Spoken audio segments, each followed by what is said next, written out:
رحمت کے پھول مولا، رحمت کے پھول مولا، ارے تو قبر میں کھلا دے رحمت کے پھول مولا، تو قبر میں کھلا دے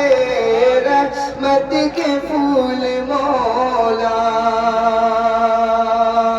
محبت سے بولے یا رسول اللہ، رحمت کے پھول مولا، تو قبر میں کھلا دے، ارے تو قبر میں کھلا دے مرحوم کو تو یا مولا،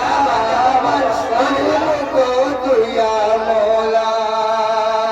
ارے جنت میں گھر بنا دے مرحوم کا تو یا مولا، مرحوم کا تو یا مولا، ارے جنت میں گھر بنا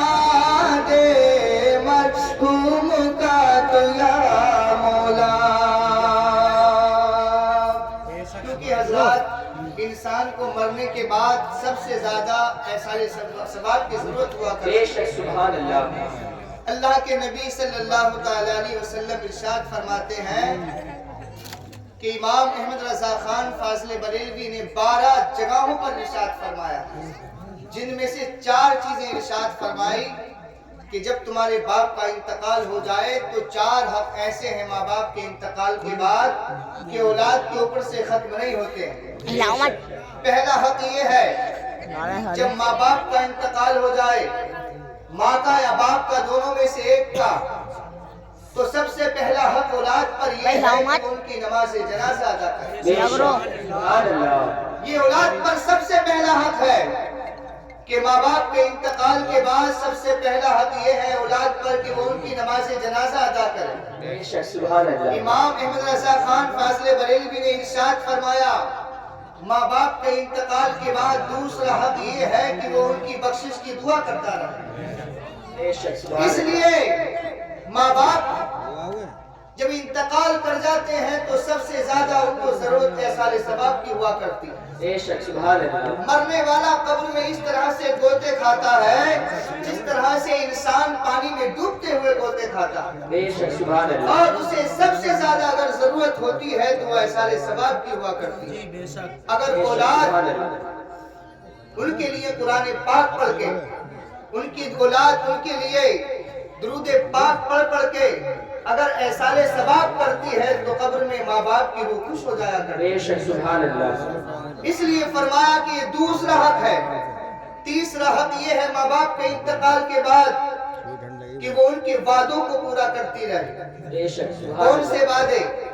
ماں باپ نے منت مانی تھی حج بیت اللہ کا، حج کروں گا، کر نہ سکے، انتقال ہو گیا، اولاد پر حق ہے کہ وہ ان کی طرف سے حج بیت اللہ کا حج ادا کرے۔ اگر ماں باپ نے دنیا میں کسی سے قرض لیا تھا، اس کو وہ ادا نہ کر سکے، انتقال ہو گیا، اولاد پر یہ تیسرا حق یہ ہے کہ وہ ان کی طرف سے ان کا قرض ادا کرے۔ اگر جو بھی دنیا میں منت مانی تھی اس کو پورا نہ کر سکے، اولاد پر یہ تیسرا حق ہے کہ وہ ان کی طرف سے ان کے وعدوں کو پورا کرتی ہے۔ فرمایا ایسی اولاد ان کے وعدوں کو پورا کرتی ہے تو قبر میں ماں باپ کی روح خوش ہو جایا کرتی ہے۔ فرمایا چوتھا حق ماں باپ کے انتقال کے بعد یہ ہے کہ وہ اگر باپ کا انتقال ہو گیا ہے تو چچا سے محبت کرے، اگر ماں کا انتقال ہو گیا ہے تو خالہ سے محبت کرے، اگر باپ کا انتقال ہو گیا ہے تو ان کے دوستوں سے محبت کرے، اگر ماں کا انتقال ہو گیا ہے ان کی سہیلیوں سے محبت کرے۔ جس گھر میں جس طرح سے وہ ان سے خاطر تواضع کیا کرتے تھے، ان سے محبت کے ساتھ پیش آیا کرتے تھے، امام باقی فرماتے ہیں اولاد اس طرح سے حسن سلوک کرتی ہے تو قبر میں ماں باپ کی روح خوش ہو جایا کرتی ہے۔ اور فرمایا جب جمعہ کا دن آتا ہے اور ان کی اولاد جمعہ کے دن ان کی قبر پر سورہ یاسین شریف کی تلاوت کرتی ہے، اللہ کے نبی ارشاد فرماتے ہیں کہ اس کی برکت سے اللہ ان کی مغفرت فرما دیا کرتا ہے۔ یہ 4 حق ایسے ہیں ماں باپ کے انتقال کے بعد کہ اولاد کے حق جو ہیں یہ ختم نہیں ہوتے، لیکن ان کے حوالے سے یہ شعر پڑھتا ہوں، ملاحظہ فرمائے، اس زندگی کا کیا ہے، اس زندگی کا کیا ہے، تو بخش دے خدایا، تو بخش دے خدایا، ارے ان کی ہر ایک خطائیں تو بخش دے خدایا، تو بخش دے خدایا، ارے ان کی ہر ایک خطائیں تو بخش دے خدایا، تو بخش دے خدایا، ان کی ہر ایک خطائیں، ان کی ہر ایک خطائیں سب لوگ کر رہے ہیں، سب لوگ کر رہے ہیں، ارے ان کے لیے دعا سب لوگ کر رہے ہیں، ارے ان کے لیے دعائیں، جنت دے ان کو یا مولا، جنت دے ان کو یا مولا،